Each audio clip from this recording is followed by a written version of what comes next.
Today, we're going to talk about how to regrow your hair. So whether you are losing hair or your hair is becoming thinner or you have alopecia, this video is for you. I wish I could say there was a magic pill you could just take to regrow your hair, but there's a couple aspects about this that you need to understand, especially as it relates to your foods and your diet. So what is hair? Hair is protein, right? It's a type of collagen. And so do we just eat more protein? That's the question. Well, what is protein? Protein is a bunch of amino acids, the building blocks of proteins. And out of all the amino acids, there's one that's very, very important. It's called lysine.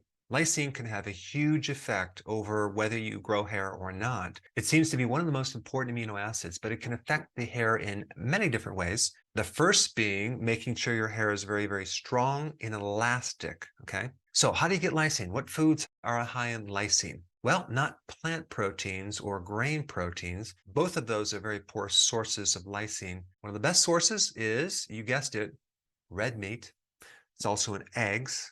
And this is really relevant now because so many people are telling you not to consume red meat. It's bad for you. It's bad for the environment. Well, I'll tell you right now, grass-fed, grass-finished beef is very healthy for your body as well as for the environment. So we definitely need the quality of protein, right? Something that has high amounts of lysine, but also the quantity, right?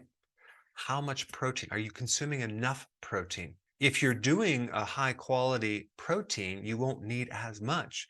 If you're doing a low quality protein, as in plant-based proteins, you're going to need a lot more. But with that comes a lot of anti-nutrients, specifically things like phytates, which can block other factors that we're going to talk about. So on average, I would say if you consumed, let's say 6 to 8 ounces of protein twice a day, and I'm talking about like red meat, or it could be eggs, it could be other types of protein, that would be sufficient. Another thing that's interesting about lysine is it helps you absorb iron. And a lot of people with hair loss are low in iron. Iron is essential for making hemoglobin. It's in your blood to supply the oxygen you need in your scalp. One of the big symptoms of anemia is hair loss. So providing your scalp with enough iron so the hair follicles can have the nutrition is very, very important. Lysine will help you absorb it as well. It's the same food that's high in lysine. It's also high in iron.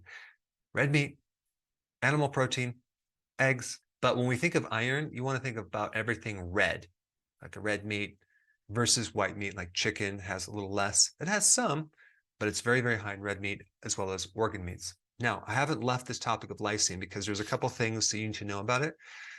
When you go through stress, the demand, the need for lysine goes way up.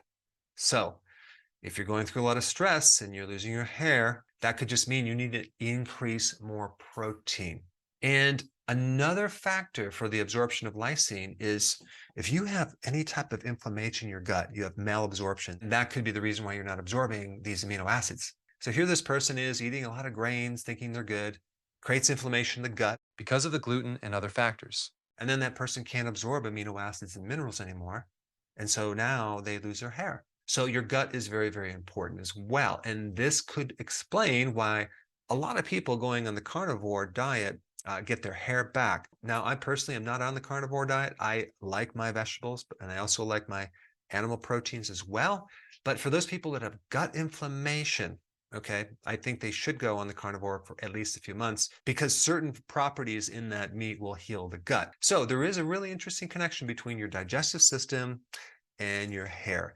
Think of the digestive system as like the roots in the soil. So the plant above the surface is what you can see, and you can see if it's healthy or not. Well, in our bodies, the hair is the plant, right? And the roots are in the gut. And this brings up another topic, gut dysbiosis, or your friendly bacteria, okay? Your gut microbes actually make amino acids, okay? They make certain proteins. And if there's a disruption of the flora inside, you're going to have an alteration in the flora on the surface of your scalp, not to mention dandruff and other types of skin disorders. So some people, when they start getting on a probiotic from being on an antibiotic for a period of time, start noticing that their hair starts coming back and their hair is thicker. Interesting. So we can't just look at the body in isolation. We have to look at the whole picture. And many times if you have an overgrowth or some type of fungal overgrowth or whatever on the surface of your skin, the way that you fix it is through the internal gut. You have to start taking more probiotics or probiotic foods like sauerkraut, kimchi, kefir, things like that. Let's talk about another thing. It's called DHT. This is a very powerful form of testosterone that has been known to cause a burnout of the hair follicles or even a thinning of the hair. So there's all sorts of medications out there that inhibit this DHT and help you grow your hair. But of course, they come with side effects. So what are some natural DHT inhibitors? Well, a big one is zinc, okay, which happens to be in the red meat again, too. So consuming more red meat will actually kill 3 birds with 1 stone. But zinc is very, very important in regrowing your hair for other reasons too. But it does inhibit this DHT problem. But you also have lysine. Lysine itself can inhibit DHT. So getting enough protein, again, will help you from many different areas. You can also do pumpkin seed oil. You can do green tea extract. You can do nettle root. These are all natural inhibitors of this DHT. And if we can reduce that, we can then eliminate that barrier if that's one of the causes of your hair loss. Now, just as a side note, lysine is the precursor for another molecule called carnitine. And I've talked about carnitine in other videos being very, very high in red meat, but carnitine shuttles the fats into the mitochondria for fat burning or oxidation. And this is why a vegan might be low in carnitine because they're low in lysine. And this is another reason why people seem to get a lot of energy when they consume red meat. Now, another interesting thing that happens when you're low in lysine is that you might have a tendency to have high triglycerides in your blood for this very reason. There's low carnitine to shuttle the triglycerides Into the mitochondria for energy production. Lysine also helps decrease stress because it can help lower cortisol. It can help lower your heart rate in recovery. It can help lower the risk of herpes infections, which is to keep this virus in remission. In one study, apparently lysine can help lower glycation in the kidneys of diabetic rats and improving insulin resistance. So this lysine molecule is quite widespread. All right, this leads us to the next topic, chronic stress. You can definitely lose your hair with chronic stress. A lot of people go through too much stress and they end up with alopecia, autoimmune diseases, and just general hair loss. Why is this? Because cortisol is a catabolic hormone. It breaks things down, and stress activates cortisol. Our bodies were not designed to have this sustained high level of cortisol over a long period of time. So how can we lower cortisol? Lower your stress. And so what you have to know about that is that stress can deplete you of zinc or increase the demand for zinc, and zinc itself can help reduce stress.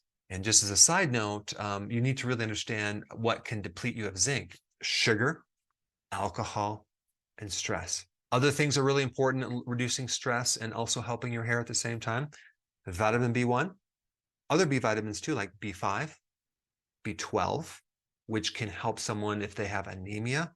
So you can actually have anemia from a lack of iron and B12 and other things too. Where are you going to get those B vitamins? Nutritional yeast is a good source. But another way that a lot of people are helping their guts, especially if they have a leaky gut or an inflamed gut, to fix that, they go in the carnivore for a period of time. So these are just some things that I think you should be aware of and you should try as the most important actions to get back your hair. Now, because of the censoring and the suppressing of the algorithms on YouTube, it's becoming more difficult to find my content. And there's a lot of content that I cannot put on YouTube, unfortunately. So to make sure you have full access of all my information, go to drberg.com and subscribe to my newsletter by clicking the link down below in the description. I will see you on the other side. Now, if you haven't seen my other very popular video on growing hair back, you should check it out. I put it up right here.